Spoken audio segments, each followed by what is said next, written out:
This is Entrepreneurs Get Visible, the podcast for people who want more impact, influence, and income. I'm Anna Parker-Naples, and I'll be sharing with you proven methods from leading entrepreneurs that help you get visible as an authority in your field. Because anything's possible when you get visible.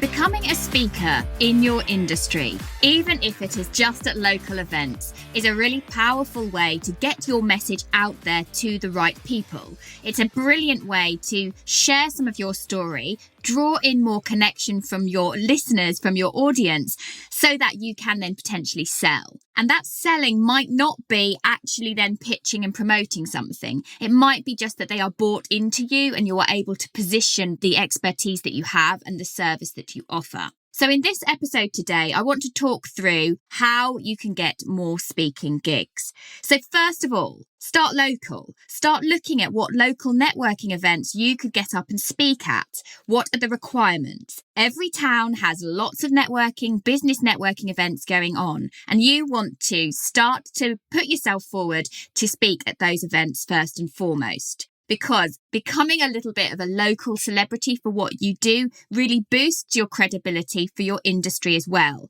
Plus, it gives you an amazing way to hone your speaking skills and talents. Second of all is research all of your industry conferences and events that are on that national level. What's happening and where? And you want to get yourself to those events as well as actually reach out to them to say, I have a talk and I want to come and share my value with your audience.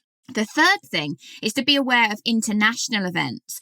There's something really powerful about attending an event and connecting with people when you have travelled to get there. It really does help you stand out from the crowd. So know what the international events are, the national events and the local events are, so that you connect with as many of those organisers as possible.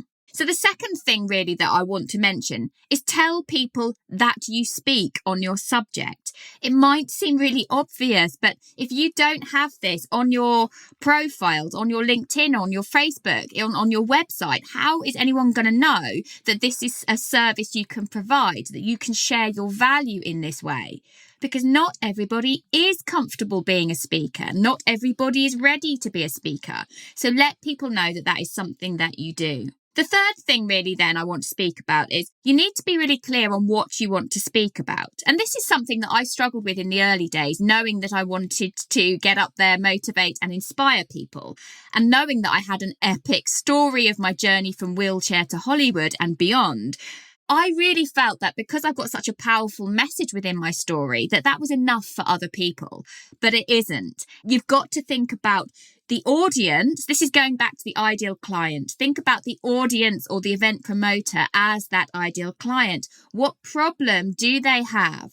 And what do they need solving? And how can your story relate to that? So my advice on this would be to think in your talk, what problem is it you solve for people? And that's really then the title or the place that you start with creating your talk. And I would actually have one talk nailed from the word go, and that becomes your signature talk, if you like. And then maybe have two others that are similar but related subjects that you can be promoting.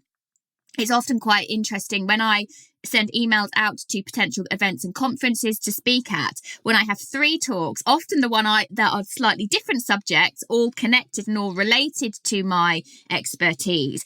It's not always the one that I think that they will bite on, the one that I think that they would be interested in. It's not always that. So be deliberate and careful in your, I guess it's keywords, isn't it? And like we would do for search engine optimization, make sure that those talk titles are going to speak to their audience. So the other thing then is understand when you're emailing somebody to get onto their awareness for becoming a speaker at their event, make sure you know what their event really is about. Do your research. This isn't hard. Most conferences and events and networking activities will have a website. They will have a big media presence on social media somehow. You can go back and look at the kinds of things they've had before to see if there is an area of interest that you could fit into, or if there is something that is missing from their lineup that their audience needs. Do your research and, make sure that when you reach out to somebody, you are clear that you've done that research, that you know who you're approaching, that you're not just doing that blanket email, one size fits all.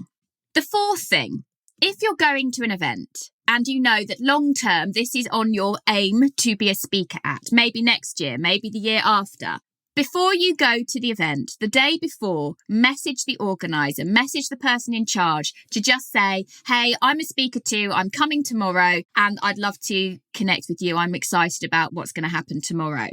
That way, even if they don't reply, which they probably won't the day before their own event, you have that awareness in their mind. So when you are at the event and you go over to introduce yourself, because that's key too, they already know, they're already expecting to have this conversation and they're much more ready to put your face to your name. So that's going to stand you in really good stead. The third thing then is to make sure that you follow up, and not necessarily the next day, but maybe a week later or a few days later, to just say, hey, it was great to meet you. Please remember, this is what I speak on and I'd love to help you next year, and give them some really positive feedback, useful feedback to them about their event.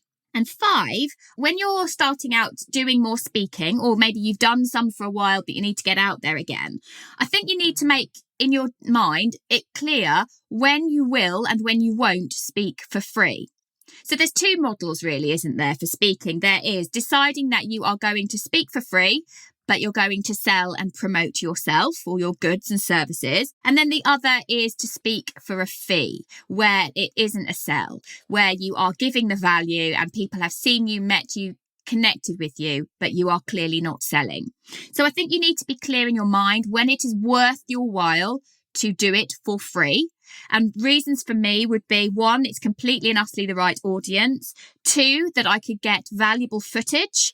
So video footage is really key in showing your speaking worth, building that demo reel. And 3 is the event prestigious enough, or could I get great enough photographs as well while I'm at the event that I can help to up level my own credibility, the prestige that's attached to that event.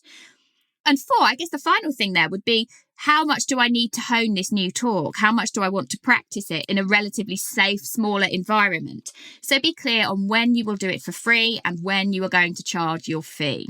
And when you're thinking about charging a fee, think about the experience you have. Think about your gravitas. Think about your credibility, and don't undermine yourself by selling yourself short. Go in with a fee that is reasonable, that is exciting, that lifts your credibility. And from there, you can negotiate if need be. But you need to make sure that in that discussion you're having with a promoter or an organizer, that you are stating your worth and the value of the talk that you give for their audience. So it's always about what they can get out of it. It's not about your story.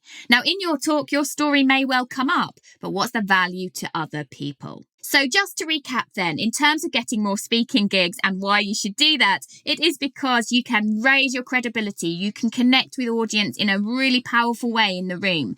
You can build rapport in a way that you just can't in the online space. So my top tips then: research local events and conferences and networking, research national, research international. Know what is happening online and in person in your industry. The second then is tell people what you do. Tell people that you speak on your subject. 3, make sure you understand that your subject, your talk, solves a problem for somebody so that it is giving value. It is not just telling your journey. Number 4 is attend events, and the day before, connect with the organizer, tell them that you are coming, that you're excited and that you will come and meet them. Make sure you meet them and follow up afterwards. 5, decide whether you want to be a speaker who does it for free in order to pitch, or whether you are someone who is going to be charging for speaking, and understand what is in it for you as well as what's in it for them. Get out there, get more speaking gigs, get seen, get visible. Thank you for listening to Entrepreneurs Get Visible. To get your free checklist on how to raise your profile and to find out about our community, go to annaparkernaples.co.uk/get visible.